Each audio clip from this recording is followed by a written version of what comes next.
Sir loan తీసుకొని ఒక్క month కట్టకపోతేనే అది క్రిమినల్ కేసు అవుతుందని చాలా మంది జనాలు అపోహపడుతూ ఉంటారు సార్. సో పబ్లిక్ యొక్క మిస్కన్సెప్షన్ మీరు ఒక్కసారి మీ మాటలు క్లియర్ చేయండి. ఏం క్వశ్చన్ అమ్మా ఇది? అసలు ఎందుకు వస్తున్నాయి మీకు ఈ అనుమానాలు? ఒక్క నెల కట్టకపోయినా క్రిమినల్ కేసు? ఎవరు ఇవి మీకు చెప్పేది? ఒక్క నెల కట్టకపోతే క్రిమినల్ కేసు, జైల్లోకి వెళ్ళిపోతారు, జైల్లో వేస్తారంట. ఇవన్నీ రికవరీ ఏజెంట్స్ సృష్టించే కపట నాటకాలు, రూమర్లు. అట్లేమి ఉండదు. ఒక నెల కట్టకపోతే కూడా లోన్ బ్యాంకు టైం ఇస్తుంది, 2వ నెల కట్టకపోయినా టైం ఇస్తుంది. 90 days దాటితే దాన్ని నాన్ పర్ఫార్మింగ్ అసెట్ అంటారు.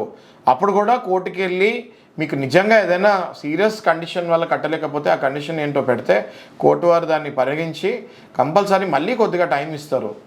ఒక నెల ఒక ఈఎంఐ బౌన్స్ అయిపోయింది మీకు జైల్లో వేసేస్తారు. ఇవన్నీ రూమర్స్, ఇవన్నీ పిచ్చి మాటలు, ఇవన్నీ నమ్మకండి అంటున్నాను నేను.